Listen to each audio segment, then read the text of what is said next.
Magandang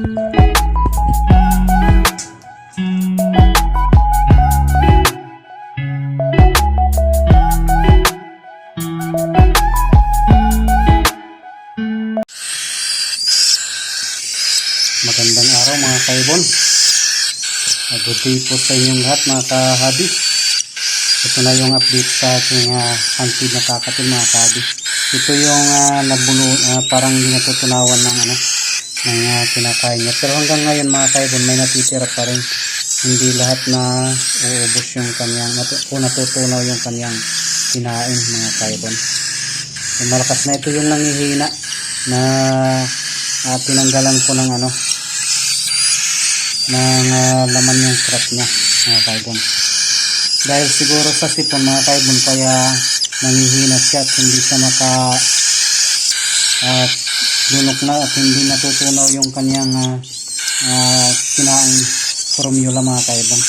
So ito yung panganay mga kaibon. Malaki na yung panganay mga kaibon. Malaki yung diferensya ng kanilang size.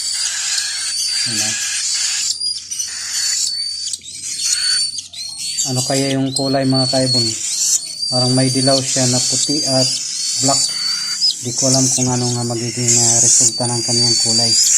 At ito mga kaibon, parang iba rin yung kulay, may puti. At parang brown siguro yung flight feeder niya mga kaibon.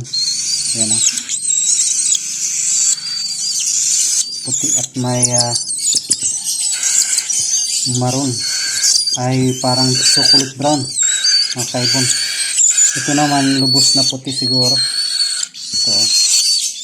Ito yung pangatlo mga kaibon. Ito na yung ating hunted na kakatil.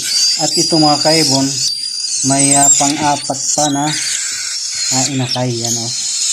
Nilagay ko muna dito kasi pag nagpapakain ako mga kaibon, nagbabalyahan itong magkapatid. At ito yung nila minsan na sugatan, dalawang sugat na yung natamo nito mga kaibon. Diyan, kaya pinapasok ko muna dito. Pag medyo tahimik na sila, hindi nagbabalyahan, saka ko siya inilalagay na halos sa kanila. Kasi sobrang liit pa nitong isang hunted na kakatil. Ito yung pang-apat na ating hunted mga kaibon. Bali isang linggo pa lang ito bago ko kinuha doon sa nagposter na African Lovebirds. So yun na sila mga kaibon. Ito isa gusto pang kumain mga kaibon. Ito si puti. Ano kayang magandang itawag dito? Si Whitey. Ano yun, aso? Parang aso, Whitey. Puting-puti siya talaga mga kaibon. Ang parents nito mga kaibon ay may itlog na naman. 4 na itlog, 3 fertile. Kaya lang iniwan na naman nila ang kanilang itlog. So ngayon mag-isang araw na mga kaibon nung malaman ko talagang malamig na yung kanilang mga itlog. Iwan ko kung mapisa pa yun mga kaibon. Ipinaposter ko doon sa Rosicolis parehas hen, dalawa silang nangingitlog. Doon ko ipinaposter yung mga itlog ng parents nila. So pakita ko sa inyo mga kaibon. Punta natin sa taas. Dito ko muna ilinagay mga kaibon, mga kahabi, ang aking mga kakatil. Ito. Inilipat ko ng pwesto mga kaibon. Kasi hindi sila magtuloy doon sa paglilimlim sa baba. Palagi kasi umaakyat yung mga manok dito sa ibabaw ng nest box. Naistorbo siguro mga kaibon kaya iniiwan nila ang kanilang mga itlog. Sayang naman mga kaibon, palaging iniiwan nila. Gusto ko sanang sila ang pisa, silang magpalaki. Sana sa susunod na class nila mga kaibon ay magtuloy na sila sa hatch. Sila na talaga yung pisa ng kanilang itlog. Ito mga kaibon yung kanilang nest box mga kaibon. Iwan ko kung tama ito mga kaibon. Linagyan ko kasi ng kusot. Yan o.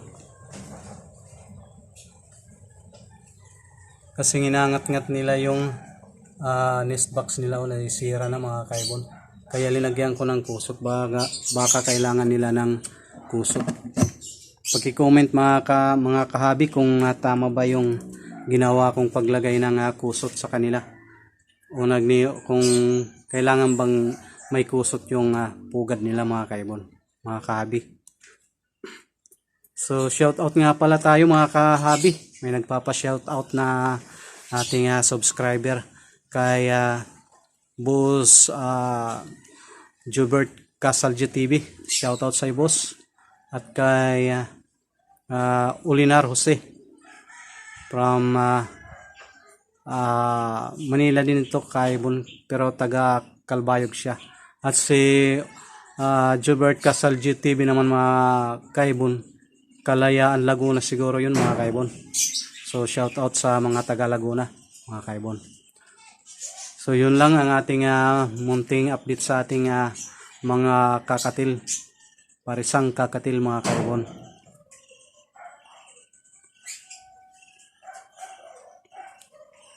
So yun, lipat ko muna dito. Ito yung kanilang pwesto ngayon mga kaibon. Kasi hindi pa natatapos itong aking second floor, kaya dito ko muna nilagay. So hanggang dito na lang mga kaibon. Ito pong muli ang iyong lingkod, Ricky Boy, Hari ng Sablay. Bye bye.